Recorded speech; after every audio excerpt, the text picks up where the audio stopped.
Welcome, welcome, welcome. You are watching Shank Club NFL. I'm your guy, Nick. Unfortunately, Pete can't be with us today. He's going to try and jump on. He's at a family event, so he may jump on. But we've got a couple of returning guests. We've got Scott from KC. Scott, how you doing? Doing well. And the one and only from Sky Sports NFL now, the new channel, coach over in Hamilton, Jeff. Jeff, how you doing? I'm doing really good, guys. And we've got a new kid on the block down there. It's the one and only Wayne Breezy from Shoot the Breeze and Nothing But Niners. How are you doing? I'm doing really well, man. Apologize for my tardiness. My time zone is all confused, man. My fault. But I'm here. That's the main thing. That's the main thing. If you want to follow us on any of our social media channels, everywhere it is at Shank Club NFL. We are broadcasting live on Twitch for the first time today, and also on Periscope and our YouTube channel. So hit that like and subscribe button. Got one more guest who's just popped up, so I'm just going to bring him in quickly. There you go. Gary, how are you? Hey man, how's it going? Very, very good. Good to see you again. Yeah, and you? You know, you don't know Scott and you don't know Wayne, but obviously I guess you know the guy in the top right-hand corner as you look at it. Mr. Ryan Bolt is back again. Yeah, certainly am familiar, yeah. How you doing, Gary? Hey. Yeah, I'm good, Jeff. How are you? All right, man. Cool. So what we're going to do, we're going to talk various subjects. We're going to start off, as I said, we're going to start off with Kittle and Kelce's contracts. Jeff's going to chime in with that, and then sadly he's got to leave. So, Scott, talk to me. What did Mr. Kelse sign? It was an extension. He had 2 years left on his current deal, so he got a 4-year, $57.25 million extension. So $28 million guaranteed. Basically keeps him here for the next 6 years. Pretty good, pretty good. And then, of course, over in 49ers, Lambrisi, the main man, signed his new contract. How much did he get paid? Yeah, so Kittle got extended as well. It's a 5-year, $75 million deal. 18 million signing bonus, average salary about 15 million. Total guarantees, if he doesn't, injury or whatnot, would be 40 million. Guaranteed at signing, 30 million. And Kittle will be there through 2026, as long just about the same amount of time as John Lynch. So I thought that was kind of interesting. Yes, quite interesting. Actually, I didn't. Yeah, I must have missed that bit. That's quite interesting. Jeff, what do you think of those contracts? Are they almost getting wide receiver money? And who would you say, or who do you think is the better of the two, or are they comparable? Well, I think the contracts, there's a couple of ways always to look at contracts. Number one, is it player friendly? And that's all about guaranteed money. Really, the length of the contract and all the big numbers are really not as important as that key factor, which is how much do you get guaranteed? And both of these guys are going to get taken care of. Both of them are outstanding players. Both of them critical components of the offense that they're in. So, I think they're both great contracts. I think as you look at this, it's really an interesting dynamic because as the chain of events happens, once Mahomes signs his deal, that, he took some criticism for leaving money on the table. But the reason he did that was because he wanted to be able to continue to build what he wants to have as a legacy in Kansas City. And then you look at the other side, and what John Lynch and Shanahan have been able to put together in San Francisco is really unique. And I think that, again, same thing. We're getting the chain of events that happens once Lynch gets his extension, then Shanny gets an extension, now Kittle gets an extension. Teams are fighting hard to keep their core players for a long period of time inside the salary cap. So I think both these contracts are good contracts for player and team. Definitely. Now you want me to ask who's better? Nothing like putting you on the spot, Jeff. I do apologize. That's why I wanted to come on, because I know right now, Breezy and Scott are going to have different opinions, and they should have different opinions because they're guys. But I think what it comes down to is as I've watched the evolution of the position, because football is a game of cycles and it runs in evolutionary ways, right? So when Tony Gonzalez exited the game, then Gronkowski came into the game, and then Kittle. Once Gronkowski started to tail off with the injuries and that in New England, Kittle kind of came to the forefront. Kelsey came to the forefront, and now really Kittle has, in my mind, risen past Kelsey. And here's the reason why I say that. There's a couple ways to look at these things always, but if you take guys at the same position, you ask what he brings to his team from an offensive standpoint. And in Kelsey's case, he brings wide receiver ability, the ability to be outside. He's tough matchup one-on-one for a linebacker. Too fast for safety. He's too big. But you also have to look at his liabilities. And the thing that sticks out at him when you watch him play is he's not a great inline blocker. Now, they mask a lot of that in Kansas City with how they use him, which is smart football. But if you would ask a coach, would you rather have guys that are very similar catching the football? I'll give Kelsey, you give Kelsey a nod for being a little more nifty. He's a better route runner probably than Kittle is. Kittle is not a bad route runner, but he's more of a power tight end. And then both of them can make yards after the catch in different ways. But the dynamic part of Kittle's game is his ability to block on the line of scrimmage. And that's so critical in their offense. Both guys hugely important in their offense because of what they bring. But I think if you were Andy Reid and you said, I can get you a tight end who can do all the things that Kelsey can do and still be a strong inline blocker, I think he'd jump at that opportunity. So I that's where I have to give Kittle the edge, he has that ability to be an inline blocker. I know a lot of the time when you watch some of the mic'd up stuff where Kittle's concerned, he loves blocking. To be honest, I don't think he'd care if he didn't catch a pass in a whole game as long as he was going up and smacking someone in the mouth. I think that he would be easily pleased if that was just the case. Yeah, I think that that he's shown that, and he's shown the ability to be not only just a guy who gets in the way like a lot of tight ends are today, but he's a guy who can physically dominate the line of scrimmage. He can block a defense. To me, the measure of a tight end's ability to block is when you put a defensive end over him. Can he move that guy off the line of scrimmage? Can he hook him? Can he get his cutoff made without getting collapsed into the C gap? All of those things Kittle can do. Now, Kelsey, on the other hand, is not that guy. Doesn't make him a bad player. It just makes him a guy who has one aspect of his game that is not deficient. It's just not part of his, his tool chest. What do you say to that, Scott? Yeah, I mean, they're both really good players. So I think sometimes people get into this when you try to say one person's better than another. That means you're all of a sudden saying the other guy sucks. That's not the case at all. Right. I mean, they're both good players.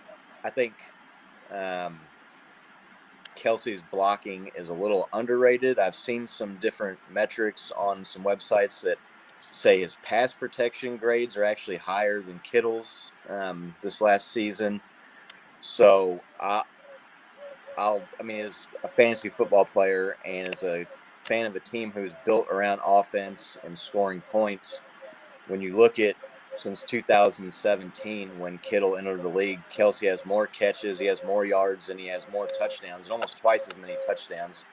So I think where you lose maybe a little bit on the blocking, you gain even more with the production and the offense and the scoring.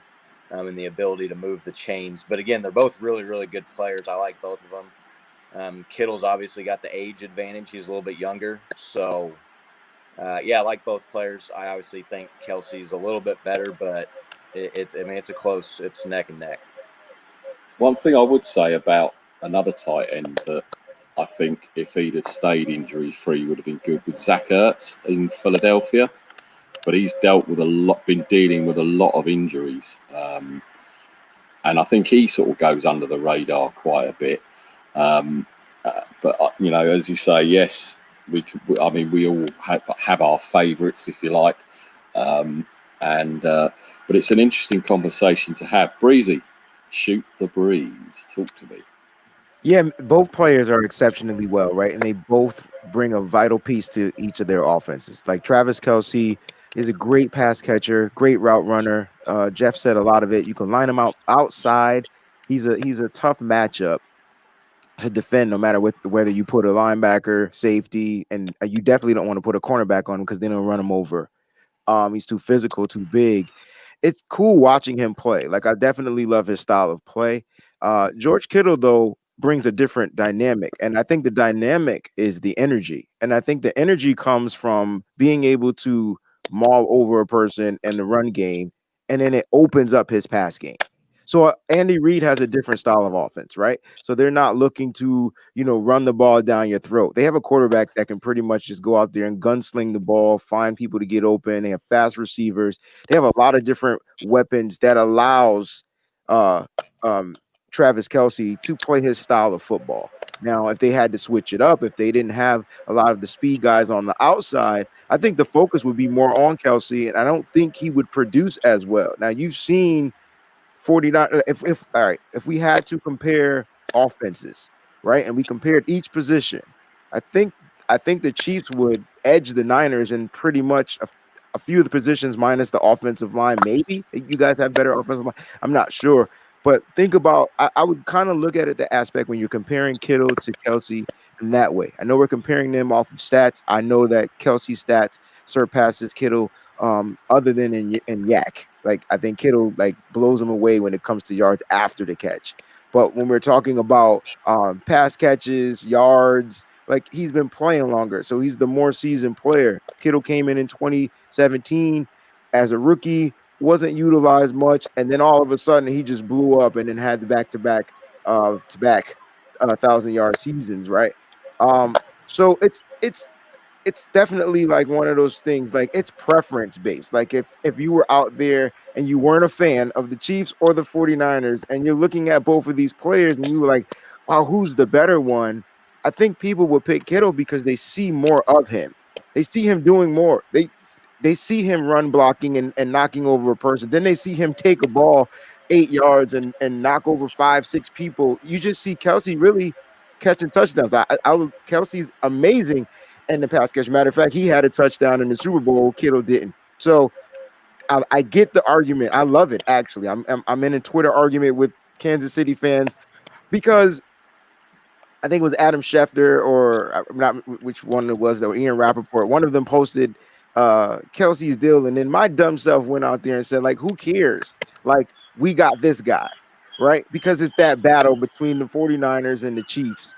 So I'm getting lashback from all the Chiefs fans telling me how we lost Super Bowl. I'm like, all right, cool. They're bringing up memories, opening up wounds. And it was no disrespect to the Kansas City Chiefs or Travis Kelsey. My point was, can we have a moment, right? I was a little bit upset with Kansas City doing it like 3 hours after the George Kittle, signing. I was like, can they at least give us a day?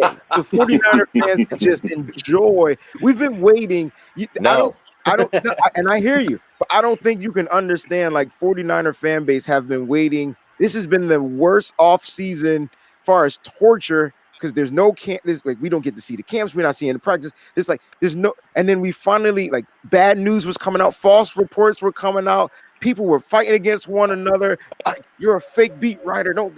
It was bad. And then the deal comes out, and I'm like, finally. And then we can't even enjoy the celebration, because all of a sudden, Kansas City finds a few dollars that I don't know where y'all get money from, and they find some money, and then they extend their tight end, and then it's like, we're back to the battle. So we're gonna have this, and it's good for football. Can you believe my man I can't believe how much Kansas City owns the 49ers. Like, they are so in their head. It is unbelievable. Huh? Breezy, man. I was like listening to that rant. I'm going, dude, it ain't their job to make you guys feel good. I understand, but my point is their timing is horrible, and I get it. So this is definitely fuel to the fire, bro. It's going to be a great 2020 season, and I think the NFL needs San Francisco and Kansas City back in that Super Bowl. I don't care how they do it. It needs to be a rematch. It needs to be. I'm going to ask you two guys one thing, right? This is awesome. All right. You're the coach, right? And put yourself in the other guy's system, right? Good question. So Scott, you got to be in Shanny's system. All Good right. question. Breezy, you got to be in Andy Reid's system. Would you take or could the other tight end? So in your case, Breezy, you got to evaluate.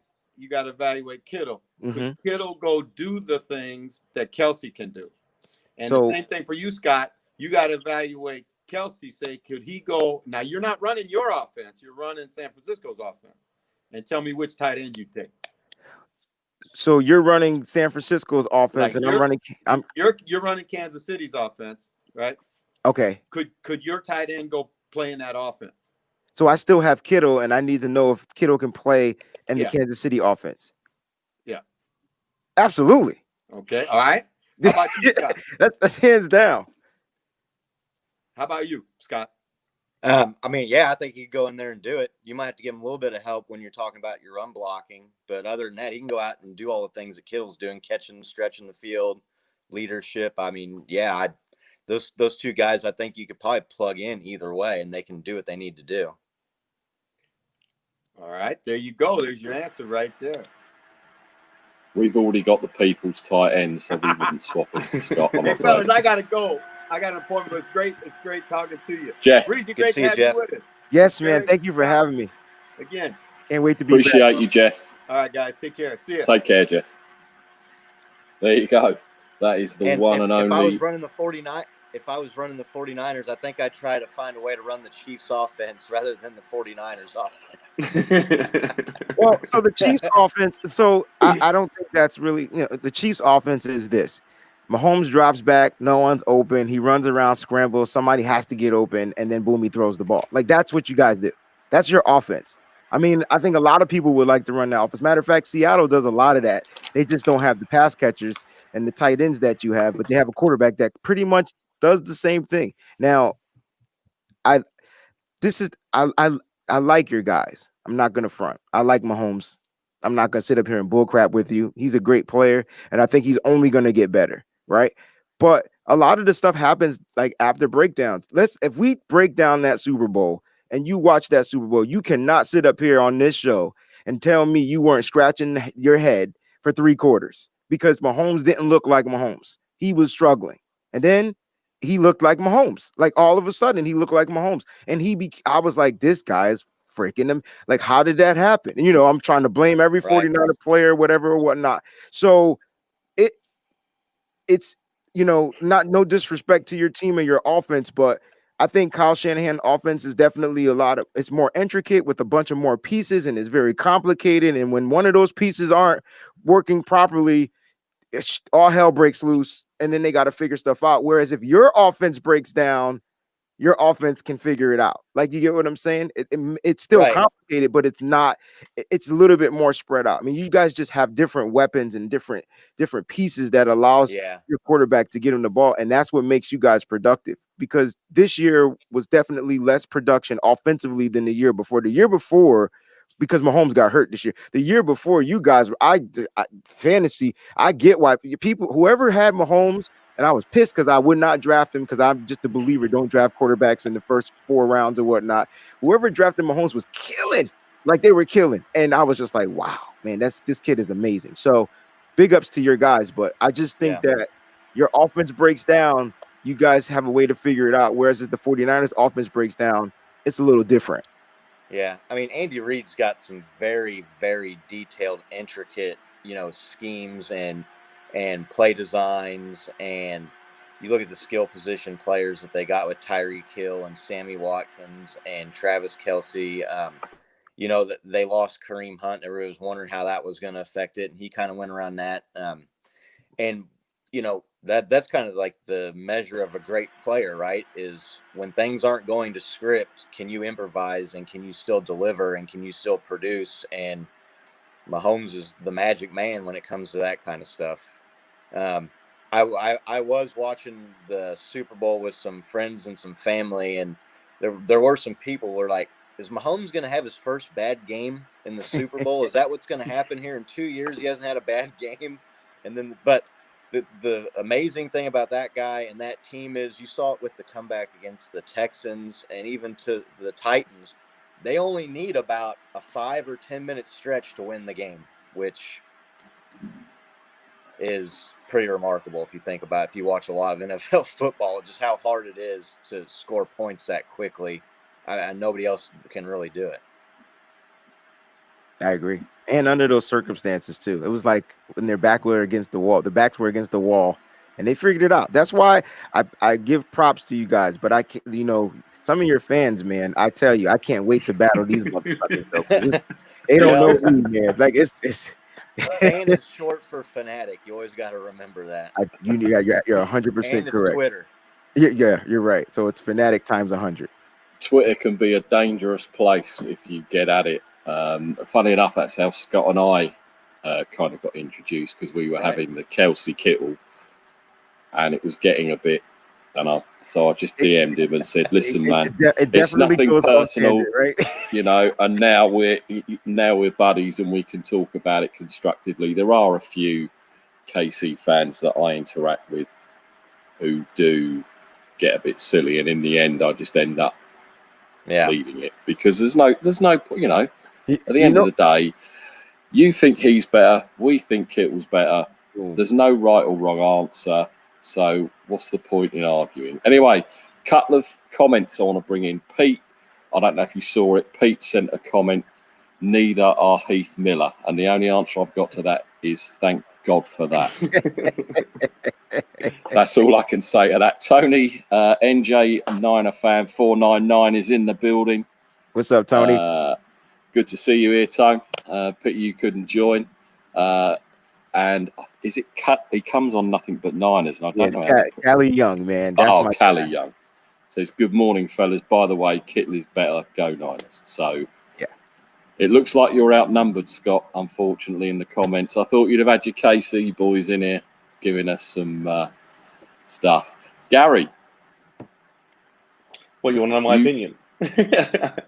You can, You should have the best biased opinion because you've had the greatest tight end since Tony Gonzalez and since now.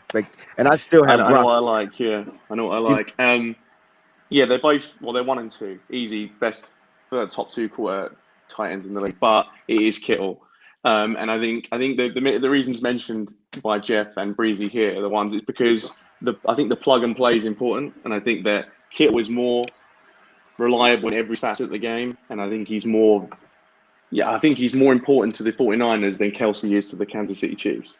I think because, as you said, with Mahomes' skill set and the receivers you have, if you take Kittle out, the passing game is still very successful. I think if you take Kittle out, I don't see how that 49ers offense works, both in passing and run blocking. And I think you talk about Mahomes' one bad game in the Super Bowl. I'd argue that's Kittle's quietest game. And it was and that's the way I looked at it. I remember watching it thinking Kittle's going to go off in a minute, surely. And it just didn't happen, which is a testament to how well the Chiefs went up against him. But you noticed that, and I feel like if Kelse had one catch for that game, I wouldn't have noticed because everyone's looking at Mahomes. Everyone's looking at Hill down the field. Like, that's just how I view it. Thing is, you say that about Kittle. If it wasn't for who was that guy that swatted those 2 passes down? Man, that was Chris Jones. So wide open on one of those plays. Big up to Chris Jones. He definitely. It was like he knew to play because they ran it in a preseason game, and guess what he did in the preseason game? He swatted the pass down in the preseason game. A year prior to this season. So he knew that play. He diagnosed it. So because those were Kittle wide open, and he was taking those for about 60, 70 yards. There was no one in the field to be able to stop him. But Chiefs. And I think when you look at Chris Jones' passes defended numbers the last couple of years, it's unbelievable. It's like 10 or 12 double digits past the next guy in line. So. That's why he got paid. I think it's that element of the D tackle that people don't pick up on. Is not necessarily just stuffing the run or breaking down the middle. It's those swatting passes. I think from my experience, obviously I have a better view of it, but people like Vince Wilfork were sneaky good at those sort of plays, just completely causing trouble and just bringing that unknown element of just swatting a ball down. Yeah. The one thing I will say about Travis Kelse too is everybody, the last couple of years with Mahomes and, Tyreek Hill has kind of taken off and they brought in Sammy Watkins. He was putting this production up with Alex Smith and before Mahomes was here and before they had all these weapons too. So it's not like he's turned this on with Mahomes and having the cheetah and all these guys. I mean, he's been doing it since he stepped into the league. He played one game his first season due to injury, but then after that, I mean, he's been putting it up every year. Yeah, but I think with the difference the last couple of years is that where he's got that supporting cast, I think he's in the discussion of one of the best or one or two. Sure. I always think he has been a great tight end, but realistically, people should have been comparing him to people like Gronk or Gonzalez over the years. But I think now he's in that conversation. And as we just said here, just because I'm saying Kittle's better doesn't mean Kelce's bad. They're both outstanding players, and I would kill to have either of them at the moment. Because Ryan Izzo's just not doing it for me today. Interesting chat, guys. Interesting chat. Gary, what's your feelings on obviously all the players that have gone out because of COVID with the Patriots? How's that going to affect you? Some players more so than others. I think Hightower and Chung are big ones, just because of the leaders on defense. Some less quiet, like Matt Lacoste and that. But I think if any team can overcome it, I trust Belichick and the system to kind of be able to fill those gaps. And with the additional cap space, I don't really know what they're going to do with that just yet, because I know their speaker. We went from essentially one of the sort of stingiest teams in terms of how much money we had to spend, and now we have a lot, but I don't know where we're going to use it. I'm still optimistic for a successful season. I think that defense hasn't been impacted too much. I know Chung, I think more so from the leadership point of view than the actual skill set. I know Hightower is particularly good inside the pass rushing field, but I think we still have a lot of young players, especially in terms of cornerbacks, that can definitely step in and continue to make that defense quite powerful. And on the offense, I think it's going to be a very different year anyway. Which I don't know which quarterback we're going with. I'm hoping it's Cam. I'm guessing that we're just going to be filling gaps there anyway, and hopefully someone can step up and become a big playmaker. But I'm hoping it doesn't have that bigger impact. I think a lot of teams will be struggling with this. I was watching, I think we're going to talk about it later, but Hard Knocks, and they talk about how teams are going to be adapting week to week, where there could be diagnoses and stuff like that. So I think perhaps it could even be deemed in a weird way as a better thing to have players step aside now, so you can have more time to game plan, rather than any of this coming up during the weeks where you're having to then scratch around to find replacements week to week. Yeah, that's an interesting point, actually. I can't believe that there would be a QB competition in New England this year. I just don't. I can't fathom that there would be, for obvious reasons. What do you think, Scott? Do you think there's a QB competition, or do you think it's obviously going to be Cam Newton starting? Is Cam Newton going to be healthy MVP Cam Newton from a few years ago, or is he going to be the Cam Newton that was in Carolina the last year, man? I don't know. Common sense would tell you that Cam Newton's the better player, but again, we haven't really seen Cam play or even play at a high level in a fair amount of time now. So I think that's going to be really, really interesting to see where that goes. I mean, if I had to put money on it, I would put it on Cam to be the starter. What do you think, Breezy? Is it a controversy, or is it straightforward? Let's go. Well, I think they want to make it a controversy, right? Because they don't want the rest of the other 31 NFL teams knowing that, oh yeah, we're going with Cam until it's time, right? But Stidham was getting all those snaps, and I'm sure a lot of Patriot fans were relieved when they got Cam Newton, because when you get a guy who was MVP, you can kind of put the bad stuff behind, because at the end of the day, you're getting an MVP. So you're going to put an MVP over like a second-year rookie. That's how I look at Stidham. So it's going to come to that. But I think Cam Newton's going to get the nod, just because this is going to – I don't think we think about stuff like offensive coordinator, offensive plays, new game plan. Like, oh my gosh, we got a quarterback that we can design a run for. And I think his stats are like, if he runs – like 8 times a game, he wins 70-something% of his games. That's just like 8 times. And they didn't say it had to be 8 for 100 yards, right? So that's just 8 design runs it's going to. And remember, they play in the AFC East. No disrespect to the AFC East, but they play in a league in a division where they can probably. Bill Belichick is like the mastermind of just like disguise and stuff, and they're gonna probably figure out a way how to come out on top and be right there playing the Kansas City Chiefs in the AFC Championship, just because it's Bill Belichick, it's Josh McDaniel. They have pieces. I think N'Keal Harry has a big season now because now he has a, no disrespect to Tom Brady, but this guy, if they both can be healthy, Cam can get the ball down the field, right? Cam has I think a better arm than Tom Brady. So it's going to be very interesting to watch New England games, and I'm rooting for Cam because I think they did him dirty in Carolina. I think they didn't allow him to be healthy, right? They forced fed him to defenses, and he took beatings. I think it's a lot more sophisticated in New England, and I think he's going to win the job and do just fine. I hope so. I think the overriding factor in all of this as well, going forward with New England, and I've said it, I don't know how many times, just who was the main man in New England? Is it Tom Brady, or is it Bill Belichick, or is it a bit of both? The same as it's now obviously going on to Tampa Bay with Gronk coming back, which I think is a bit of a mistake. I think he's probably hit his head a few too many times. He looked good though. But he looks good. If you've seen him out there on the field, I've seen pictures with his shirt off and all the rest of it, and he looks really ill and thin to me. I've seen him yesterday on NFL Network. I've seen him yesterday on NFL Network catching passes. He's not as big as he was, but he looks healthy. I think he put on at least 15 more pounds. He's only a year older than Travis Kelse, and he's had a year off to get. Oh yeah, I didn't say he was going to be great. I think he's going to be really good, man. I think he's going to ball. I don't think he's going to be quite the player he was, but I think he can definitely do a job there. But they've got some great tight ends there that can kind of have that dual set that they were quite successful with during the mid or the early 2010s with Hernandez and Gronk. Oh. They can probably mix in people like Bray, OJ Howard. There are plenty of options there. Gronk doesn't need to do everything like he was probably doing. Yeah, it's gonna be crazy. It's definitely going to.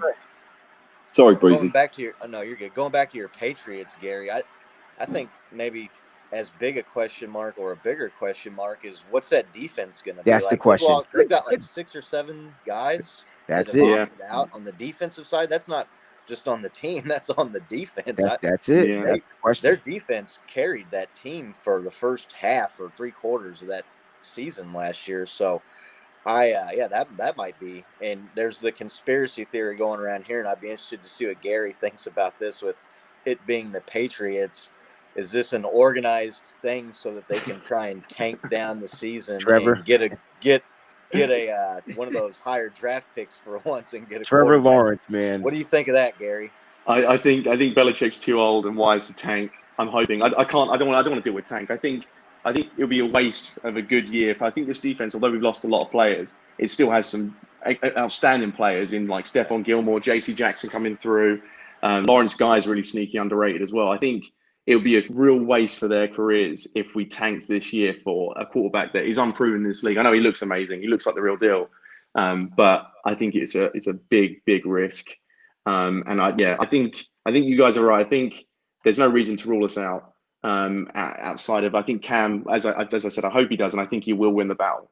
And I think that he'll do enough. I think he'll be able to do more than Brady in a lot of ways, because I don't think Brady didn't have a very good year last year, which I can admit now because he's gone. But I think we have that sort of, you can open the playbook and people like McDaniels will be able to use Cam for so many different things that you never had the chance to do with Brady, and they'll do enough. And I think players like the players we've lost, I can see more as bit parts. I don't think we've lost anyone that was kind of the game breaker in someone like Stephon Gilmore or, Darrelle Revis the year he was there in 2014. I think we still have enough to be able to build around it. And I think they've done very well at scheming. And I think the strongest element of that defense last year was the pass coverage. And I think that the corners are just as good. We traded a few more bodies in there. Still got strong safety, a good safety in McCourty. We've still got the other McCourty twin, a cornerback who's like our 3rd or 4th best. Shows how strong that room is, I suppose. I think they'll be able to handle it. I think it'd just be a case where I can see a lot of heavy sort of cornerback defense setups, if I'm honest, where just forcing teams to kind of adapt their style depending on who's out there for New England. I think, yeah, I don't think the tanking is on. I don't think, but I can be proven wrong. I mean, crazier things have happened, right? And you gotta look at it like at the cornerback positions, like what wide receivers are you guys really defending this year in the AFC East? So I I mean, I'm suppose trying to. Diggs, right? Diggs They got got so you traded in, got, so he's the yeah. hardest, So I'd say. he's the wild card, right? Because he's the one that can line up in all the spots. So he would probably be the toughest one, right? From Buffalo, Stephon Yeah, Diggs, I'd and say then so. I'm going to the Jets. I can't really Robbie pin. Anderson's gone now, so he's not a massive concern. They did pick up Perriman from Tampa Bay, but I mean, he's just a burner on the outside. Yeah. You guys have young guys. Who else? Who, I mean, AFC East, Buffalo, Jets. The Dolphins Devontae got Parker. Oh, they still got Devontae Parker. Yeah, Who else and do he they was have? he was Gilmore's kryptonite last year. I think when the 2 games, he was the one that burnt him the most. Yeah, you guys always struggle against the stinking Dolphins. I'll never understand that, but that's just something that comes down. Yeah. So I think you guys are gonna be fine, but like he said, it's the defense that I'm more concerned about. Like, how well will they fare on defense? How many more chances will they be able to give the offense, the ball? And that's pretty much my concern. I'm hoping they don't have to give as much, because I think last year there were a lot of cases where they had a short field and they settled field goals where there just they weren't getting going. I think it was I can't remember the exact stat, but there was a lot of times we essentially turned it over. Well, the opposition turned it over inside the red zone, and we just set him for field goals. And I think that Cam will add that element. If you said running with the ball, I know he hasn't scored a ton of touchdowns. I was looking the other day, but he's still obviously he's that threat. And I'm hoping in Carey can have a breakout year, because he's a massive receiver. And I think even when he was healthy in spurts last year, I think against the Cowboys, he had a couple of big catches, in sort of tight coverage in the red zone area. So I think maybe, hopefully we'll have to give him less chances, but that will kind of balance out a bit more now, hoping. But I think overall the AFC East is still ours to lose. I think the Buffalo have obviously made a lot of improvements, but I think the AFC is just the Chiefs and the Texans at a push, but I just don't trust Bill O'Brien. But I just think the Chiefs are just, especially with Mahomes' contract, I just think they're going to be around forever, it feels like, which I get to see how it feels from the other side, I suppose. So. right. Yeah. You still got to worry about the Ravens and the Steelers. Those are the other 2 teams that played the Patriots tough. Ravens more so than the Steelers, yeah, I suppose. Okay. But, This is a Steelers free zone, Breezy, because my broadcasting partner, who usually is with us, who can't be, is a Steelers fan. And luckily, in fact, we can talk Steelers because he's not here and he can't jump on, so he can watch the replay. Is that Pete? Is that why he said Heath Miller? Yes, exactly. I knew it. He's a Steelers fan, and the only time he can't join the show and the Steelers actually get brought up, I try and keep the guests from talking about that. Understood. He'll just go on and on. Big Ben is back, though. I just want to put that out there. He's back. That's all right. He's a statue, as I tell everybody. Big Ben, the QE2 moved faster. Yeah, but you can't bring him down. That's the hard part. Like, statue or not, he can stand. He has really good footwork. I don't care. I know we're not supposed to talk about him. His footwork is good because he makes people miss that one, and then he gets the ball down there. Like, that's it. So sorry, man. It's a shame that the Niners aren't playing the Steelers again this year, because can you imagine what a tough game that was? Of our own making, I hasten to add, if Big Ben was behind that line last year and what they did to Rudolph, or was it the other guy, I can't remember, who are mobile, what would we have done to Big Ben with our pass rush and our linebackers? That game was close and it was ridiculous because... And the argument Pete and I have every time we talk about that game is, you had 5 or 6 turnovers. I said, yeah, but you still couldn't beat us when we were playing our worst. So what chance have you got? That's what I'm talking about. So that's cool. So did we want to talk some Hard Knocks? So I'm going to be honest, I haven't seen the whole episode because I just realized that I found it. And so I started watching it, but I thought the show was later. Right. So I started watching it. So I got through at least good 20, 40, 30 minutes of it. I can talk about that. My takeaway. Okay. I like Hard Knocks. I prefer All or Nothing, although you already know what's happened in All or Nothing, because obviously it's the previous season.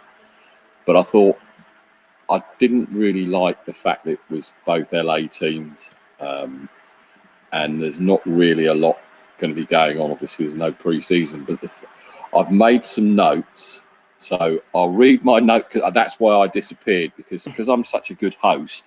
I got kicked out of the house into the garden, and I left all my notes and stuff in the house, so I had to run in quickly. That stadium they've got, is it the SoFi Stadium? Is that what it's called, or whatever? Anyway, their new stadium looks amazing. Far too good for the Rams and the Chargers to play in. There should be a decent team playing in a stadium like that, because if anything like the last years of those teams that have both, since they've both been back, the visiting team travel, and most fans in that stadium are always the away team fans. So in a way, I suppose, if you're a Niner fan and you're going to watch them against the Rams maybe next year when people are allowed in, at least you'll have a nice, comfortable stadium and not that rickety old Coliseum that they used to play in. So I guess that's one advantage. What do you guys think about Anthony Lynn? Now, this is the first time that I've ever actually sort of paid any attention to the Chargers, because obviously we don't play them that often and you don't get to see that inside. But I really like Anthony Lynn as a guy. I think he came across real. I think the players are really into what he's doing with that team, and that goes a hell of a long way if your players all buy in. And I think they really, really all buy into Anthony Lynn. What do you think, Scott? Yeah, I mean, I think he's a decent coach. It's hard to tell, because every year they have good players on both sides of the ball, and when you look at their roster, they should be better than they are, and they're just not. So I don't know. I think a big part of that was Phillip Rivers, and who's a great fantasy football quarterback and throws a lot of yards and gets a lot of stats, but he just makes terrible turnovers at the wrong time. You look at that Chiefs Chargers game in Mexico City last year. I mean, the Chargers probably should have won that game if he doesn't throw 4 or 5 interceptions. But so was it that? Is it coaching? Is it a combination of the two? Because like I said, like, they have good players and they should be better than they are, and they're just not. And a lot of the times that's coaching. So it's going to be interesting to see. I really haven't had a chance to watch much of the Hard Knocks stuff. But yeah, I mean, he seems like the players all talk highly about him. So you're right in that aspect. It's just there's something off with that team, and I just have not been able to figure out what it is. And we play them twice a year, so I'm pretty familiar with them. They also seem to always get bitten by the injury bug before the season starts. Now, obviously, with no pre-season, and I know players can get injured in camp, etc. Maybe it would be different this year, but I agree. Last year, Phillip Rivers, it had to be a clean break for both him and the team this year, I think, because, as you say, I watched that game in Mexico, and I watched it, and why are you throwing the ball? Why? And it was to no one, and the DBs and everything are like, oh, thanks very much. That's put my stats up. You know, if those guys were on bonuses for like getting interceptions or breaking up passes, they had a field day. Literally. What do you think of him, Breezy? As he came across. But first, before I answer that question, this will be the first time I've ever said this, and I'm going to premiere this on the Shank Club NFL show. I think that Phillip Rivers and Tom Brady will have career-breaking years. I'm just putting that out there. They're on different teams, different mindset, new beginnings, right? I just think that they figure it out. Now, back to Anthony Lynn. Listen, watching a bit of the Hard Knock, and I liked how they started off with him. I almost forgot he had the COVID virus. Like, he had COVID-19. The coronavirus. I totally forgot. He was probably one of the first coaches. I think it was Sean Payton was the first to announce it. It was really cool when they were on the Zoom and he came out, and, everybody was there, and he was trying to let everybody know, things are going to be okay, whatever, whatnot. but he let them know, look, I had it and it sucked and it's going to suck for a long time. And we just going to have to learn how to deal with the adversity of it and get by and get over. At that moment right there is when he connected to his players. And it's always the connection. If you want to know what makes teams really good, is when your head coach connects to your players. And I don't care if the head coach is old or young, but when they have that like connection to the players, where the players want to play for them, no matter what the circumstances are, right? That's when the team is going to produce. I think with Phillip Rivers being an older guy and being out of that system, I think, and it might suck for you, Mr. Rogers, but I think they're going to give you a good battle out there in the AFC West, right? Because they have the pieces. Nick said it. I was going to say it, but the injury bug, it's always a player. Keenan Allen goes down. Hunter Henry's out, right? And that was Phillip Rivers' crutch. And then Hunter Henry came back off of his injury last year. He wasn't the same. So I expect him to have a better season this year, depending on who their quarterback is, which I still don't know who their quarterback is. I know it was the guy they got from Buffalo, but I'm not sure if he's going to be the quarterback or is it going to be the rookie that they drafted, Justin Herbert. So we're going to figure that out. But I think that he's a really decent coach. I would say he's a good coach. And the reason why I put him in the good coach category is because he looked like he has players that are ready to play. Derwin James being back is going to change that whole AFC West, bro. And I know you don't want to hear that, but I think he's probably one of the best safeties in the NFL. So I think that's going to change the mindset. That's going to make their defense better. And their offense, I think, is going to flow. I mean, they got rid of pieces that they needed to get rid of. Melvin Gordon's gone. They got running backs that filled in for Melvin Gordon. I know you play fantasy football, so Austin Eckler was amazing, and now he's like a top running back all of a sudden. Little behind, top running back. So I think Anthony Lynn is going to be really good, and I think it's going to come down to your two teams. I think it's going to be the Chargers and the Chiefs coming out of that division. That's an interesting take, Breezy. Very interesting. Couple of quick messages. Chris, who was on here last week, is watching and says, sorry I can't be with you in person, but I'm still watching. Thanks for the support, Chris. We appreciate you. One more here. Now Rivers has a decent O-line. Colts are going to win the AFC Championship, which is a bit of a bold statement. That's bold. Be interesting to see how that pans out. Gary, what do you think? What were your impressions on I thought Anthony? I think I agree with you. The Hard Knocks thing is really cool because I think it gives you that insight that probably post-match conferences and stuff like that don't really give you. But I thought Lynn, again, I completely like Breezy. I forgot that he had COVID and it absolutely floored me. I was like, oh, geez. And it was like a real sort of like shuddering moment as it started where all his team just kind of locked in like, oh, this is serious. And I thought his professionalism, but also his relatability with the team was so transparent. And I think that in almost it was quite good to see the comparison between him and McVay. So I was chatting to you last night, Nick. I found McVay intolerable. And I think that he took it so, I think with Lynn, maybe because of his diagnosis, but I got the sense that they were taking it far more seriously, the additional element of the season with COVID than the Rams, where it was like a laugh and a joke with the Rams, where McVay's putting on a mask and then going, I want to use the face shield instead, and it's all a laugh and a joke. But I think Lynn was like, I think one of the things that stuck out for me that he said was, we're playing two oppositions every week this year. We've got the opposition and COVID. And he's going, one is more important than the other, but it doesn't mean you treat them any differently, sort of thing. And I thought it was really, like, it kind of all hit me very hard, I think, where I was sitting there thinking, this is how I would, if I was a player, this is how I'd want to be spoken to. Like, it's not a joke. And I think a lot of players with the opting out are being impacted this year. And I thought it was so good to see. And with the, as you said, relatability, I think he was, particularly how he engages with players via Zoom and when he was in like the meetings and stuff like that, I thought it was so cool to see. And I imagine we'll talk about it in a bit, Nick, but my favourite part was when he was dealing with the players being cut. And I thought it was brilliant. I don't know if you got to that part yet, Breezy, but it made me laugh quite a lot. And I think that how he engaged with the players compared to how he was engaging with his staff was very important as well. Where it was a very jokey atmosphere with his staff, but with the players, it was like, I'm your boss, I'm your coach, you listen to me, sort of thing.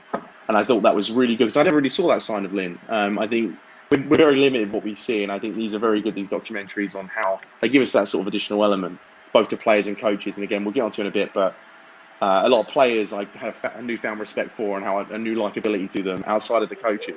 And so, similarly to some, I just thought I disliked them off the bat, to be honest. But yeah, I thought Lynn seems like a great coach, and I agree with you, Breezy. I think they're going to be good this year if they avoid that injury bug, and I think they are going to start with Tyrod Taylor.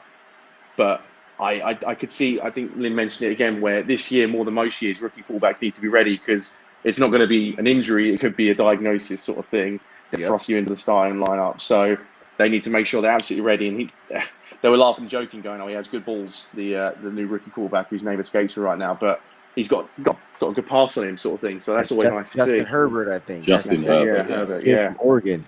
Mm-hmm. I've got plenty of notes on the Rams that we're going to come to because they're in our division and I can't stand them. And after watching the Rams excerpts from the first show, I've made a load of notes and I'll come to that in a minute. Back to Anthony Lynn and the COVID thing. He definitely keeps it real. And he did about COVID.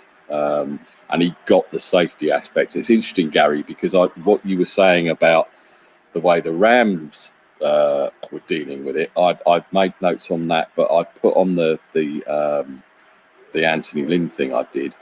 Because he caught it, he gets the safety aspect of it all, and he takes it very, very seriously.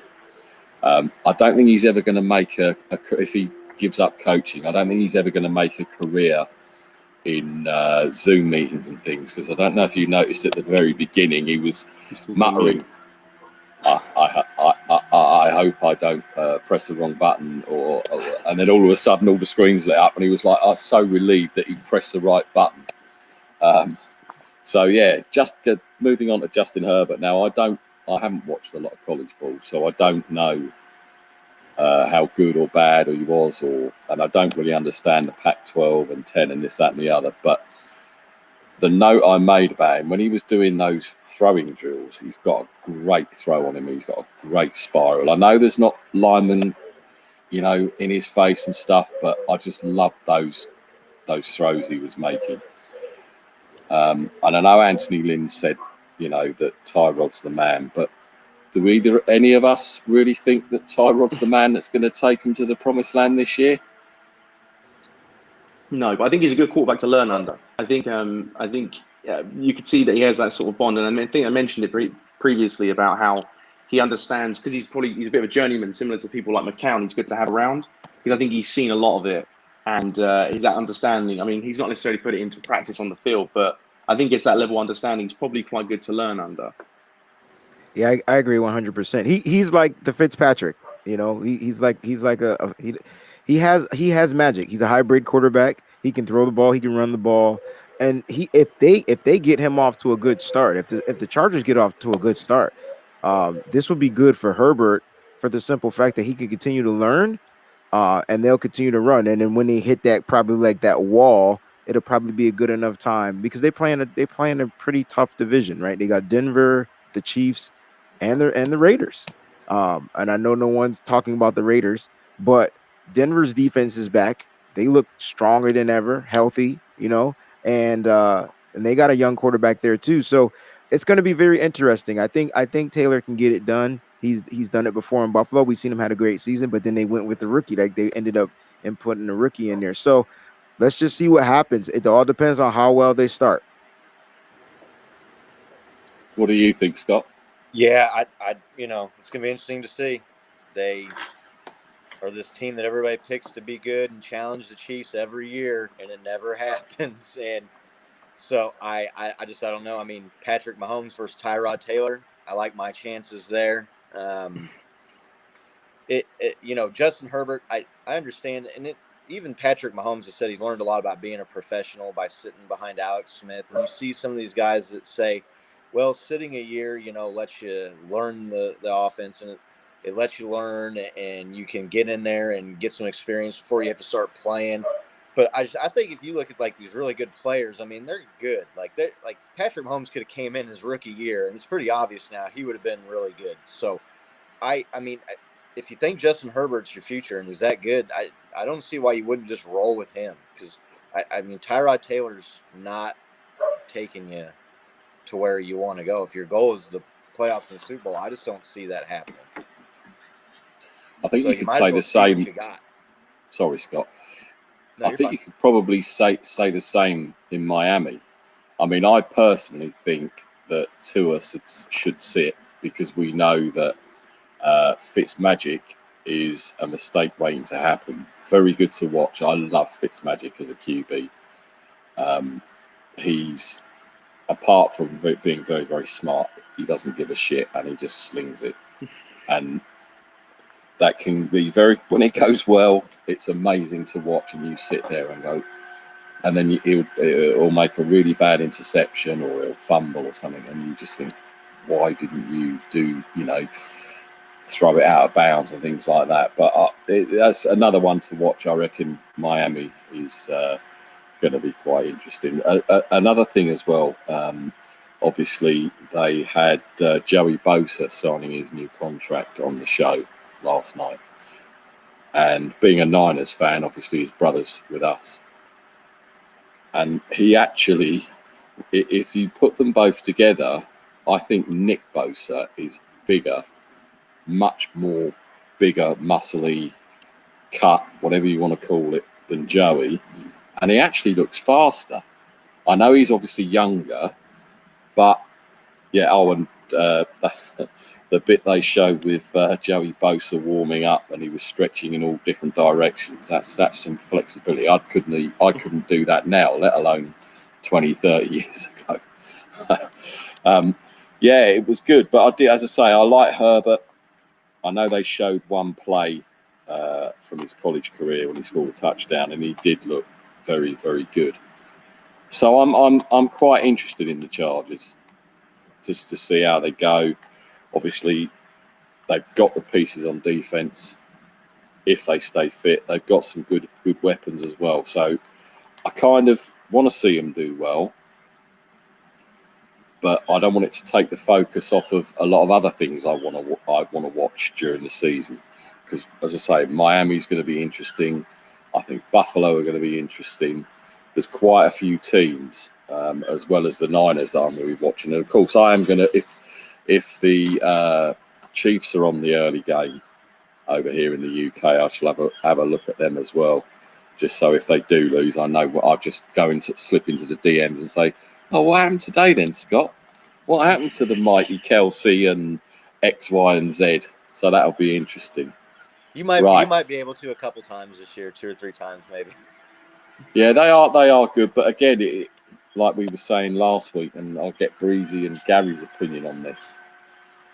No fans in the stadium. How do you think that affects both teams? Because obviously there's going to be no crowd noise or anything, and we know Arrowhead is the loudest. As much as those dumbos up in Seattle like to think they are the loudest, we all know the loudest stadium is KC. Breezy, what do you think? How do you think that is going to affect the teams with no crowd in the buildings? Well, football is based on momentum. I mean, it's skill set, it's scheme, it's all those things, but it also has that edge factor for the home team, and that's what allows the momentum to kind of shift in. I think this takes away the momentum, so it may be, there's no home field advantage really. Teams are going to pump in crowd noise. I remember when that was illegal, Atlanta. But now it's legal. Like they're going to be allowed to pump in the crowd noise, filter it in, do whatever it is they got to do. Kudos to the baseball. I think baseball got it really well. They got the crowd noise going really well. Kudos to the NBA. They got the crowd noise. So I think that the NFL will get it. I think the NFL will amplify it and make it better, but I don't think it's, will it affect the players' play? Probably not. But it's going to be awkward. You heard some players talk about it at their pressers. Yeah, man, it's going to be a little different out there. But then Trent Williams said, "Look, we play the majority of the game when there's no fans watching, and that's their practices, right? That's when they're really going at it. So they can deal with it for not having fans for 60 minutes. You know what I'm saying? So being at the game. So I think that's how a lot of players are going to go into that mindset, and they're going to do just well or fare just well. But I do think it takes away the home field advantage to provide some type of momentum swing. Because like in that Super Bowl, and I hate to go back to it, gosh darn it, the momentum shifted. I don't know where the Chiefs fans must have came out of the bathroom or something, because when he threw that pass to Tyreek Hill, I think Chief fans that left, they came back, they were allowed back into the stadium, and then the momentum shifted, and then it was just over after that. Like, so that's how important fans are. Gary, what do you think?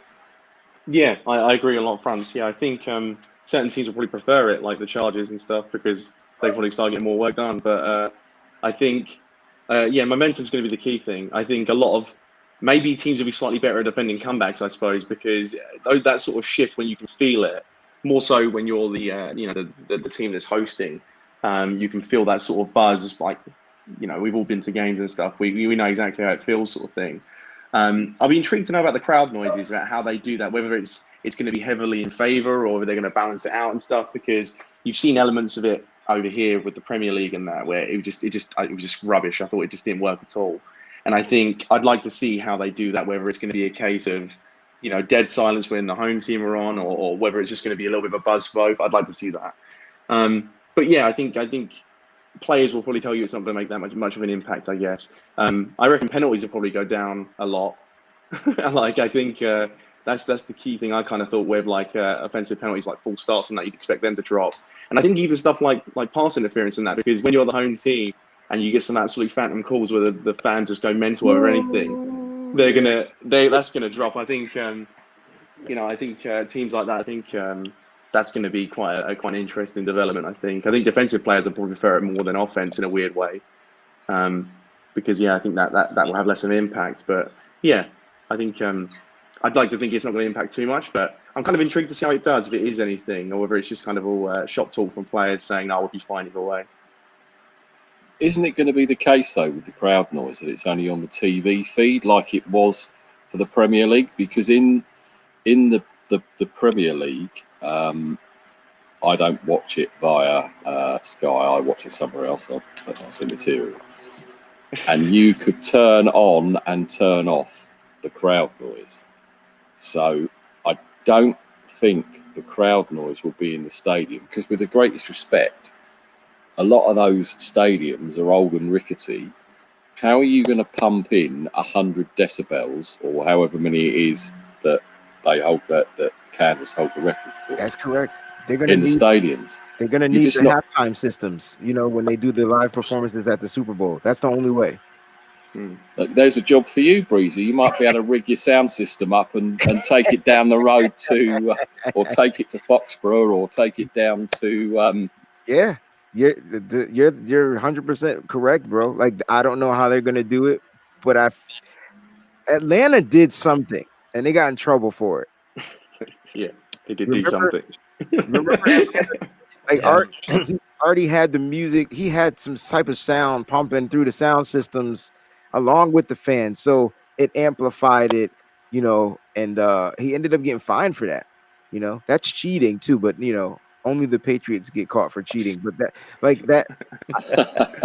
get reprimanded for and then they hold it against the Patriots' heads. But so somehow they're gonna bring some type of sound element into it, I think. But you did hear players talk about.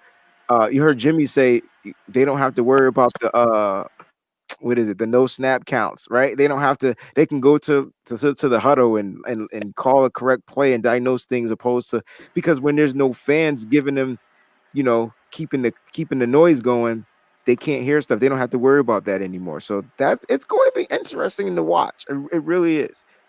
Can you imagine someone jumping offside and there's no crowd in there? Can you imagine the glare he's going to get from everybody if someone jumps 30 offside? yards penalty on that player. It should be 30 yards on that player, and the player got to pick it up. Increase the penalty, right? Yeah, because that would be ridiculous if you jump off sides. I know a lot of it's anticipation, but come on. It should be funny. Right, I've got a few points on the Rams. I'll read them out quickly, and then you can either agree or disagree.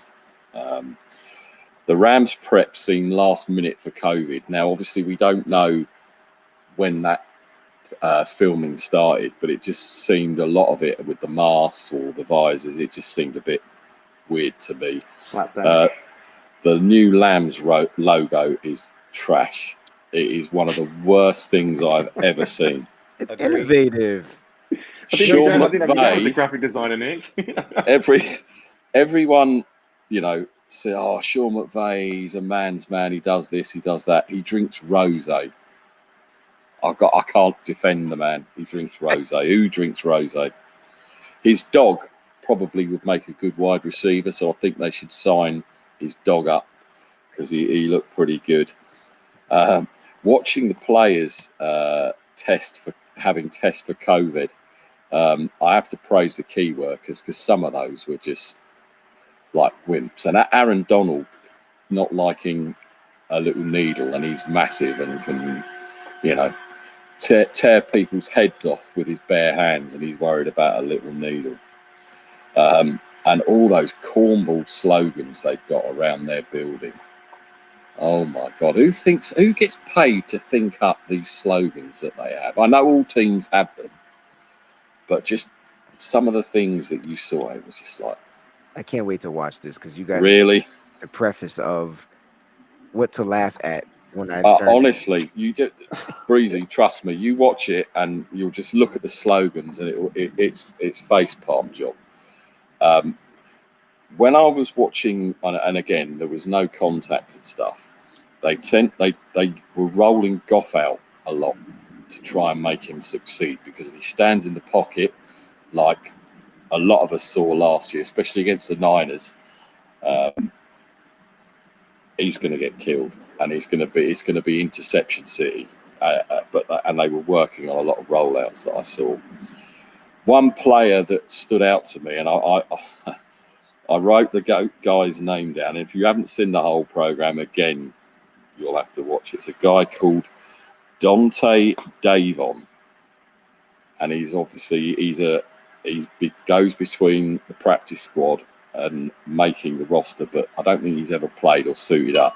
And the only thing I could come up, every team has a dick, and this is him because he is annoying as hell. And there's one bit where he starts messing about with Aaron Donald, and how Aaron Donald didn't go up there and just like throw him 20 foot in the air, I don't know. But that they always seem to find one person every episode that they're going to focus on.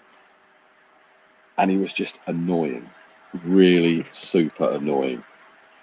Jalen Ramsey, again, I don't know if you've seen this bit, but he does a Zoom call with the beat writers. And all they want to talk about is his contract. And he walks out and he's had enough. He said, "Oh, sorry, guys, I've had enough. I'm going."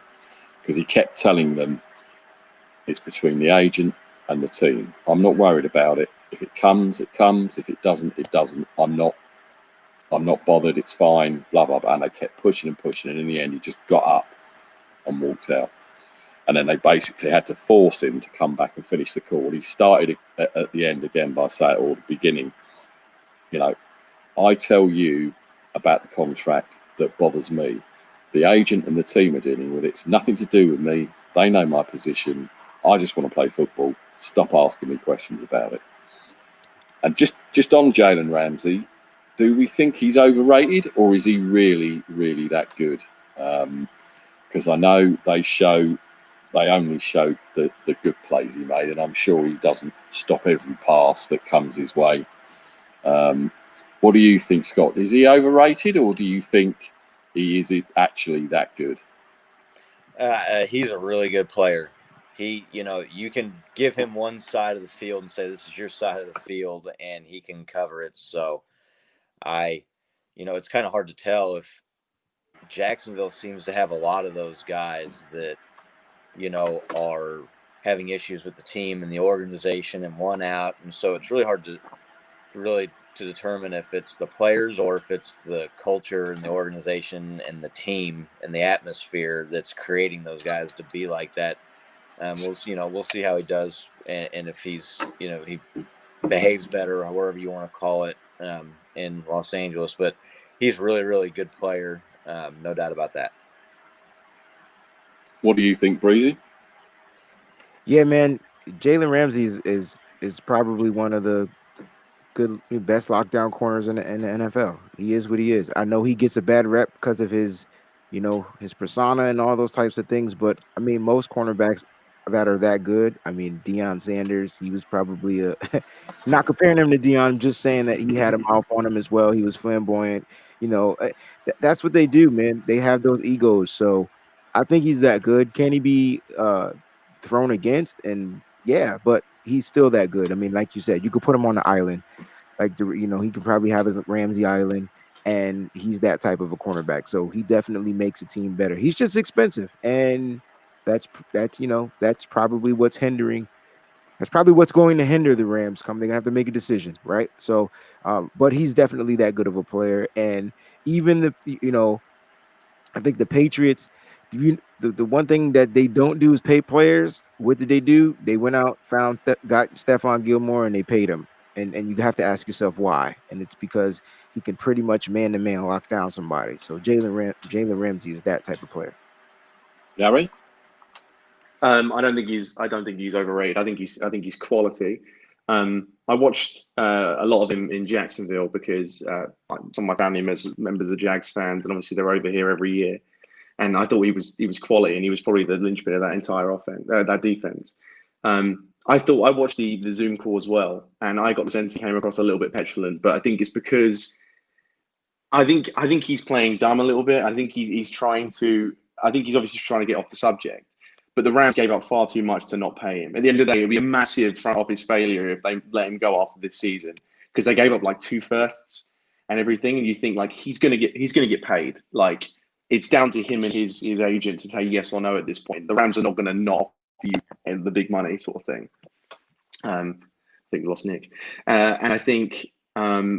I think I agree with you, Breeze. I think he is that lockdown corner, and I think he will continue to be, and he's going to get paid so much, rightfully so. He's definitely earned it. I think that's the case. I think one of the things that Nick mentioned there about the preparedness of the Rams was quite interesting. Where I think I don't know if you saw this part yet, Breeze, but when sorry, Nick, I think we lost you, didn't we? Yeah, good old internet, being out in the garden. Well, you are outdoors. I thought he's probably just ran exactly. off. But yeah, I was agreeing with Breeze and saying that he's a lockdown corner, and he's definitely worth the money they're going to end up paying him. And I think you mentioned with one of the things I picked up on the Zoom call was when he was asked, he said that's between the front office and my agent. He was asked again, that's between the front office and my agent. They're saying, well, are you bothered about playing under this contract? That's when he left. It was only when he came back and said, look, I'm not worried about it. And I thought, I feel like that's not his real answer. I feel like he's just saying, I'm going to answer this question. Exactly. And you're saying like he's gonna get so much money, and he's definitely earned it.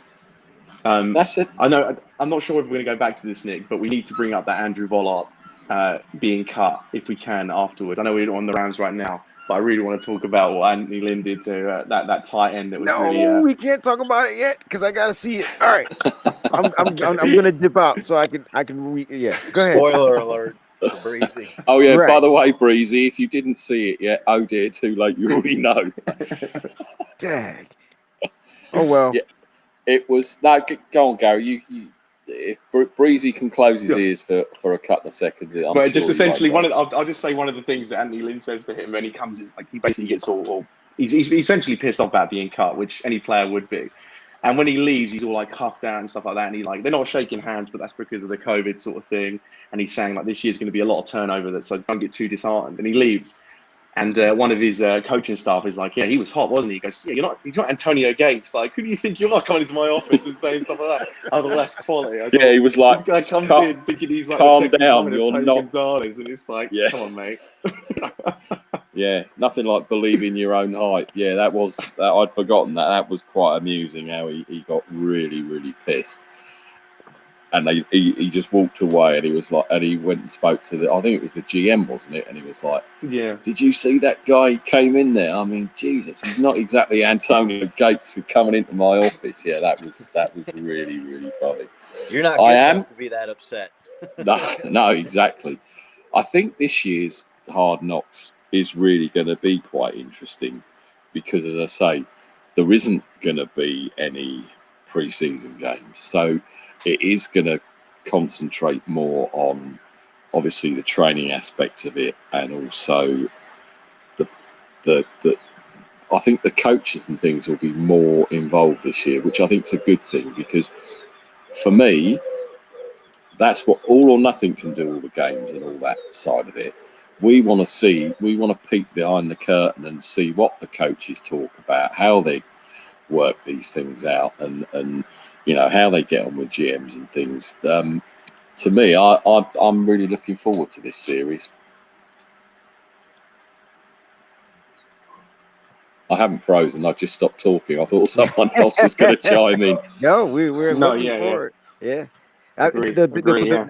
The thing I like about Hard Knocks, and I know that our team doesn't want any participation in it whatsoever, and I totally understand. I totally agree because of the situation. Like you said, Gary, when a player gets cut, they feel like that's none of the world's business, right? But the thing that I do like about Hard Knocks is it allows us as the fans to enter into the world, the business side of what goes on in football, and the hard parts of front offices having to go through these situations. You know what I'm saying? I mean, it probably would have been just as hard it probably would have been harder to let go of Antonio Gates. Think about that. Like, how do you go to a legend and say, hey man, we got to cut you? Like that's probably harder. So I think as a fan watching the show, just a fan of the NFL, I think it brings that entertainment, that excitement, and it brings that connection to just enjoy the sport a little bit differently than what you normally would. Some people don't want anything to do with it, and I totally respect their opinions and decisions on that. But the people that like football all year round, no matter what type of football it is, this is good for them. And I'm glad that teams do sign up for it. And I definitely like the fact that it's both LA teams, and it is giving you kind of that, you know, pick your poison type thing, because as a 49er fan, we hate everything about the Rams, and I'm sure as a Chiefs fan, you hate everything about the Chargers, but there's something that makes me want to watch it because Sean McVay is very interesting, and he doesn't like to lose. And when he loses, he'll do whatever he can to do to figure out a way to come out on top. For example, when we beat they tail, he went to what was it, Arizona's coach Kingsbury, and he asked Kingsbury, like, what did you do? Because we blew him out the first game. Then in the second game, we couldn't stop Jared Goff. He was rolling out on every play, and D Ford was out, so our speed rusher was going, and it was just like he was getting to that side and creating these passes to tight ends because Tart was missing. Like it was. I was like, who is Jared Goff, and what happened to the Jared Goff that we totally demolished? And he upped the level play, and we ended up winning that game down the stretch. But my point is, he's one of those type of coaches that scares me. And I know people aren't worried about the Rams as 49ers, but I wouldn't count them out just because they had a down season coming off of that Super Bowl loss. I think that they're going to find a way to compete. In the NFC West, I think both West divisions are probably the strongest divisions in football. Toughest divisions in football.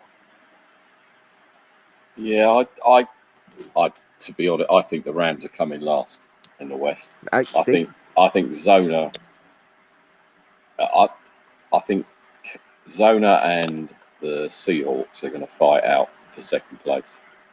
Being a homer, it's going to be the Niners all day long. Obviously, it is. I mean, why even bother asking? But yeah, I don't know if they can work out. And everyone will have film on Goff. And as I say, the plays they showed, there were a few play action, but a lot of it was rolling out, which, as you said, absolutely killed us in that second game. Bit different this year with everyone fit and obviously the players that the Niners have added. I think if they can stop him from rolling out and keep him in the pocket more, we've seen, yes, he can sling it, but also we've seen that he can be absolute garbage. So it will be interesting, but I just can't see the Rams being what they were. And going back to Jalen Ramsey, it will be interesting to see if he signs that new deal, if they are that bad. Yeah. What do you think, Scott? Yeah, I'm not big on the Rams. I think it's the Seahawks and the Niners fighting it out again for that division. the Arizona's an interesting team. They got some interesting pieces. I don't know. I'm not as high on Kyler Murray as a lot of other people around, the NFL are, and a lot of fans and whatnot, and some people I know that have him in fantasy and whatnot. So I mean, I think it's Seahawks and Niners going at it for 1-2 in that division, and then maybe I think you could very easily be right with the Rams coming in last place there in that division. They just, ever since Todd Gurley fell off and then left, they haven't been the same team. Cool. Sorry, Breezy. I've just seen that you'd sent me a message. If you got to go, man, that's fine. If you need to take off now. All right, guys. Thanks for coming on. I really appreciate it. Before you go, just give your new podcast and all that jazz a plug, man. Yeah, no problem. Listen, man, it's me, Wayne Breezy. You can find me at Wayne Breezy, which is not here, but you can follow that there at Shoot the Breeze 6. My podcast, that's my podcast page that I just started. It's going pretty well. We talk sports, we talk fashion, we talk drama, we talk everything on that joint. And it's not just a 49er show, which I definitely lean heavily towards, but we talk about everything, man. So please, man, subscribe to the channel. You can get it on the podcast stations and all that. So it's pretty cool, man. Thank you guys so much for having me on your show. Thank you, Nick. I truly appreciate it, man. Good luck to your teams this season. There will be an NFL season. I could feel it in the air. It's gonna happen. So don't worry about that. After watching the stuff I've seen on Hard Knocks about all the safety measures, I mean, them creating dividers, I wish my job would do that, so I feel safe going back to work in a couple of weeks. But I think the NFL season is going to kick off. We're going to all have a good time, and we're going to be cussing each other out soon. So good luck to your teams, guys. I appreciate you. Take it easy, Yeah, you too, man. Peace out, man. There you go. That is Wayne Breezy. And I know you probably wouldn't watch it because it's a Niners thing that he does mostly. I know he started his own thing. But he's one of the members of the Nothing But Niners crew, which I do go on occasionally. And when he's actually, that was actually quite mellow for Breezy, because on that show, he wakes babies up. That's how loud he gets. And he's a very passionate guy. And yeah, so that's all good. Is there anything else you guys want to discuss while we've got an open forum? Something I thought about since last time we talked was, and you mentioned it, Gary, you have some friends that are some family that are Jaguars fans, and they play there every year. There seems to be a lot of discussion here about the Jaguars actually going to London at some point and becoming the London NFL franchise. What do you guys think? Do you think something like that will happen with them? And how does that affect you, since you already have teams over there that you root and that you followed? If they got an NFL franchise in London, a new one, or if they move someone like the Jaguars, what would you think about that? I'd love it to happen, but I don't see it happening. Not yet, especially not with the Jaguars, because I think they've invested a lot in Jacksonville with the stadium and everything. I don't think they're quite there yet. Maybe in a few years.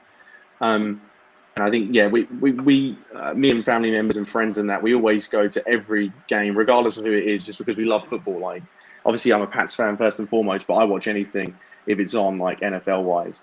And I think when you say about my rooting interest, essentially what I would do is I'd probably get a season ticket at the new franchise here. I'd go to as many games as possible, unless they clash with the Pats games. But even then, I'd probably just take a phone with me and just sit there like multitasking sort of thing, which I've done before.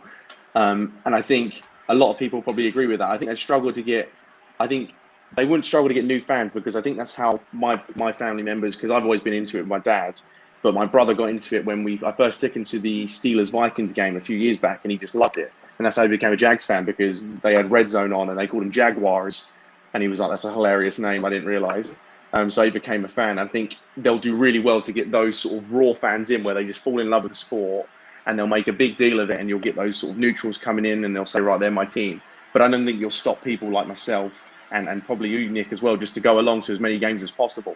Especially with the Niners, I can imagine they do a lot of early kickoffs for us. You could probably watch it and then head home for the 9 o'clock kickoffs here, and you could just get as much NFL as possible. So I'd love it to happen. I don't see it happening just yet, but I mean, Roger Goodell's often leaned towards it. He's never really completely dismissed it, which is really nice to hear. And I think you see it every year. So I've been going for the international series for as long as I can, since it started. But it's great seeing the fans over here. Like, we all joke and we all say on Twitter, and it can be quite intense sometimes across the fan bases. But it's so good to see when you go there. And I don't know if you've had a chance to come to a game here yet, Scott. Have you? But it's No, I an have. experience in itself. But you go along, and the jerseys you see, and the sort of companionship across the teams, and you see players' jerseys that you forgot really exist, sort of thing. And it's like you just chat anything and everything football, and it's just so good to know like those sort of like-minded fans out there. And we've all become like great like followers on Twitter. Like, you follow every single UK fan base, and we all chat on these sort of forums. And I think that's so cool to see how much it's grown. And I think the franchise coming over would just do more to that.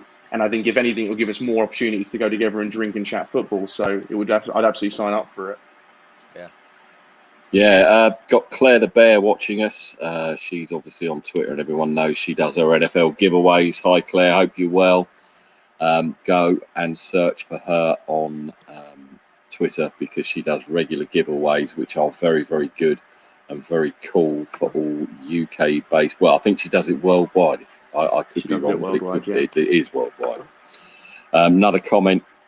Harrison, I think rather than the franchise, I would rather have a feeder league. Well, we'll come back to that in a second. My thoughts on a franchise. I think it will happen. I think it's going to be for a new generation of NFL fans. I don't think, me personally, if the Niners play them, I'll go and watch. If not, I'll watch it on Game Pass. It's not for me. I mean, you've seen in America when teams move, and it's slightly different because is it expansion teams they become, Scott, if they move cities? Well, I mean, sometimes a team has moved from one city, like the Browns moved to became the Ravens, but sometimes they add expansion franchises. Most of the talk I've heard from sports talk outlets and media here is that the Jaguars the NFL is looking at to move them to London. So the team, it would stay the same team. They would move from Jacksonville over to London. Right. Okay. To me, I'm torn, because obviously I want it to work, and obviously I've spoken to Pete about this kind of at length. If the team that came over were playing the Steelers, the Niners, or a team we hadn't seen over here, or we don't get to see very often, I would probably go and watch the new franchise. But I wouldn't be buying the shirt. I wouldn't buy a season ticket. And it kind of, to be honest, they'd have to bring a team. This is me personally. Have a team like Kansas City this season relocate, or the Niners, or an exciting team to relocate that were winning, because that's how I think you would grab the fans and keep them. If you've got a team like Jacksonville that were very, very good, and now they're kind of falling back down again to where they were for quite a few years, I don't think that the first few games, if say it's eight home games, isn't it? If they started off well and won the first two games, and then started losing games, that season the ground would be full. But if they had a 2-14 record, I think you'd start to then see a gradual fall off in the crowd. And I don't know if you remember, Gary, Scott, do you remember NFL Europe from quite a few years ago? I know a lot about it. I wasn't around. I was a bit too young for that, but that was very, very. A lot about it. I remember if the Chiefs had a team there, one of the affiliates, I guess you could call them. They were basically kind of feeder teams, I think, right. And that they would send over their players. Quite a few famous NFL players that went on to have great careers played in NFL Europe. And again, the first few years, it was really, really popular. And then again, it just sort of then, because it's not NFL. Right. I know putting an NFL franchise in London is the NFL, don't get me wrong. But that's, again, things like the XFL and the AAF and things like that. A few weeks, it's brilliant because it's like, oh, the NFL season's finished. Brilliant. I can watch some football. And then you look at it and think, this ain't the NFL. It's Yeah. nowhere near as good. Yeah. Who's X player for X? And so, as much as I'd like to see a franchise, I just worry that if they aren't good and consistently good, the fans that support the new team, it would kind of wane. And then who knows what happens with that. So would I like to see it? Of course, because it means that finally the Americans think that us limeys know about football and they've graced us with their sport, which I think would be brilliant. Couple of comments from Claire the Bear. Her giveaway this week is the Browns. So if you're watching and you're a Browns fan and you want to get some really cool stuff, I think I saw there was a couple of signed pictures and things like that. If you head over to Twitter and follow Claire the Bear, you'll find her on there. And it's Browns this week. She also says, I like the pick of a mix we get of games, which is true, but you don't, everyone wants to see their team over here, right? And a lot of teams kind of just don't want to come, or they don't want to lose a home game. And it's a shame there's no season, no international games this year, because if there wasn't any crowds, I reckon, and they paid them enough money, teams would be falling over themselves to come over here just for the experience. Crowd or not makes no difference. So yeah, I do like the games, and I go to every game, whoever's playing. But even now, like the Jaguars are kind of starting to wear on me a bit, because every time, and they are my sort of second team, because I appreciate everything they've done for the NFL in this country, obviously playing a ton of games over here. And I always go thinking, oh, I'm going to see a really good, I'm going to come away and the Jaguars have won and I'll feel really happy. And they just come over here and stink the place out. And again, it's hard when you see English people that are Jags fans, or even the fans from the team, either team, come over from the States to watch it, because it's the experience and they want to see London and Big Ben and this, that and the other. But the Jaguars are really disappointing me, because I go there thinking I'm going to see a really good game, and it's only ever good really normally for the opponents. One more comment. Jags had quite a lot of exciting games. I think the Bills and the Colts over the last few years, even the Ravens when they blew them out, I really enjoyed.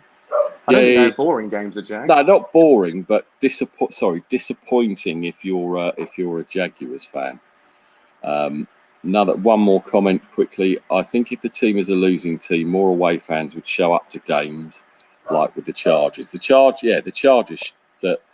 It's a weird one, the Chargers stadium, because it was always more away fans. But yeah, as for a franchise, yes, I'd like to see it. I would support it, but only if it was the Niners or the Steelers, so I could take the mickey out of Pete if they lost, because I'd drag him along and it would be hilarious. But that's the kind of friend I am, Scott. No, that's good. That's a good friend right there. I don't know.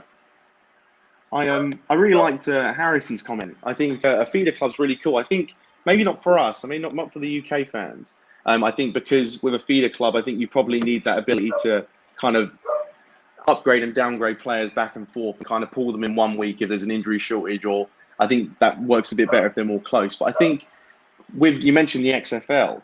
I think they have a really good opportunity this year. And I know The Rock's just purchased it with his ex-partner.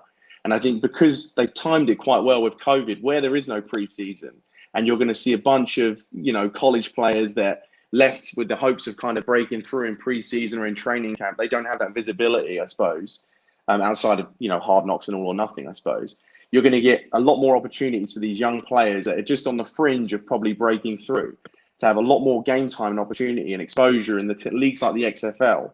And you know, if it was over here, whatever. But I think feeder clubs is a really cool concept, especially in this time of COVID, where you have that unpredictability week to week in terms of the strength of a roster. So I think Harrison raised a really good point for feeder clubs. I think that could be a key thing moving forward, specifically with COVID. But outside of that, I think you know, I think it's a really good concept. I think feeder clubs. If we got that, I just enjoy seeing teams get thrashed too much, unlike you, Nick. But I think I go to all the games, and I think I agree with Claire saying about the pick and mix of teams, because I think the fluidity of the NFL, you struggle to find that sort of longevity, unless my team's a bad example because we've had Belichick and the front office system is unchanged for so long. But you see teams kind of changing and ebbing and flowing. Like the Chiefs now are front runners in a lot of facets of the game, but maybe 5-6 years ago they were kind of on the fringe where they were probably playing second fiddle to the Broncos. So I think year on year you're going to get it's hard to determine really, and I think a franchise would kind of eliminate the guesswork. Increase the guesswork, where a team could come over and one year they could be good, but I think you need to get that sense of loyalty, and I think they will have to, as Claire said, go through a period of time where there are a mixture of fans or more away fans. But I think you're just going to get more eyes on it. And I think you're gonna get, because even sports that don't necessarily have a lot of following and stuff, but you get sellouts all across England in every different sport. And I think the NFL is one of them. Like Wembley and the Tom Hotspur Stadium sell out in minutes every time. And I know we only get 3 or 4 games a year, but it's only 4 games more. I know it sounds silly, but I think 8 games, I think you can see that. You can see week to week them selling out. And even if they don't sell out, they'll probably sell a lot more tickets than other franchises have done over the years. Outside of the die-hard fans that probably turn up every week and make a lot of noise, like the Chiefs, Seahawks, Patriots often sells out. I know that from experience. But I know that there are cases like the Chargers and the Rams, and I think the Raiders probably struggle with a bit of filling up, I believe. But I think that's to do with the transition of the stadium. But I think we have that opportunity here. And I think maybe after a few years it could fizzle out, but I think the initial burst is all they need to get those new fans with the eyes on the prize, I think, Nick.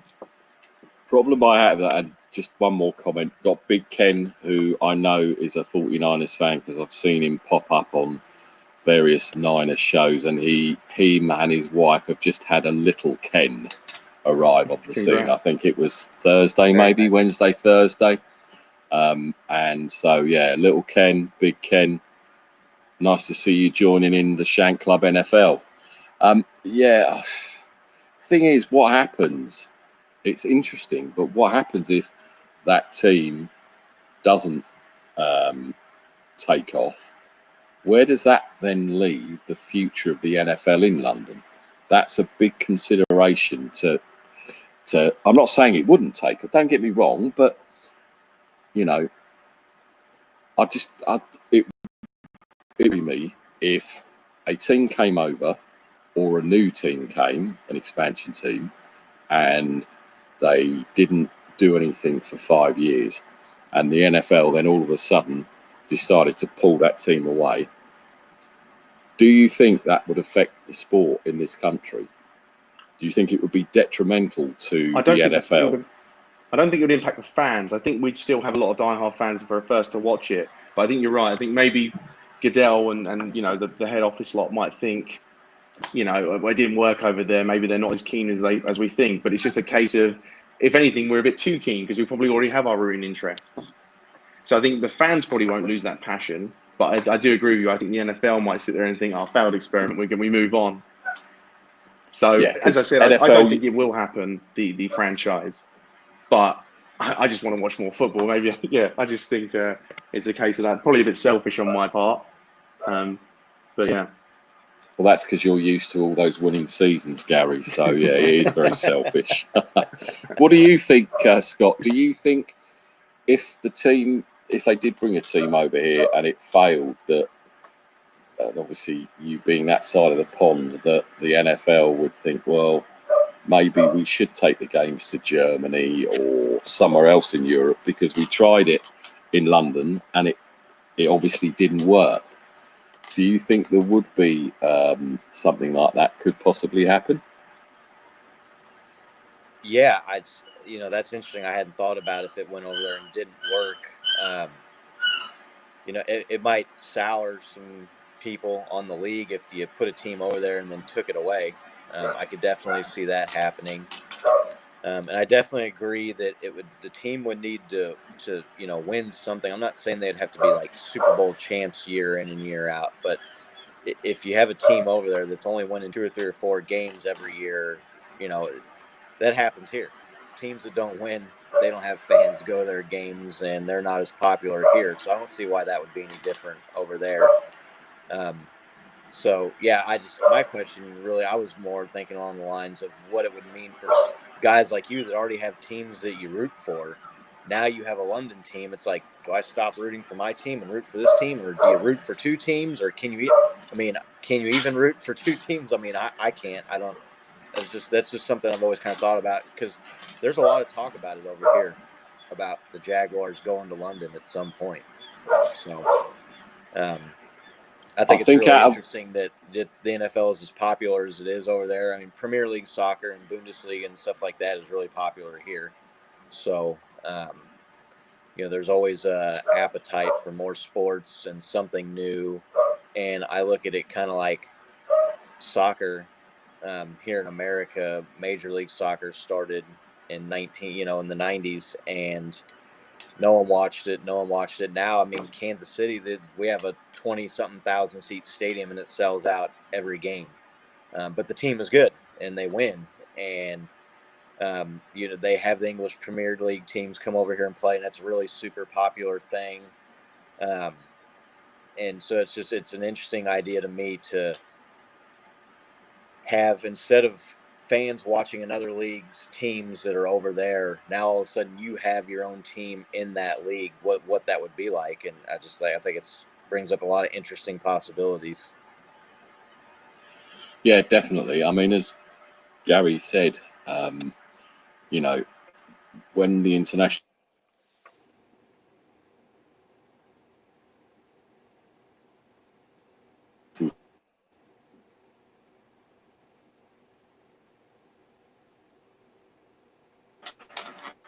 the NFL is definitely loved over here, and it sells out fast. I just worry, as I said before, that if the franchise was terrible, that people would lose interest, and that's a really big issue to me, because I love the sport. I've watched, played, coached, and it would sadden me if a franchise came and it did fail, and that's my biggest fear, really. But there you go. That's a real concern. I mean, it's a good point to bring up, no doubt. Anything else you guys want to touch on before we finish? Nothing else from me. I think I'm good. Except obviously, Nick, our beer bet's still in place for Cam Newton to be a star quarterback this year, and I'm feeling good about it. So just want to make sure we're all on the same page here. Still, the bet still stands, my man. The bet still stands. Okay, guys. Thanks, everyone, for watching. Thanks for Breezy for jumping on. Thanks to Coach for jumping on as well. Really enjoyed this chat. Thanks, Gary. Thanks, Scott. Been really interesting as ever. And hopefully talk to you again pretty soon. This is Nick. You've been watching the Shank Club NFL. Peace. Everybody take care. Cheers, guys. Take care. Be well, guys.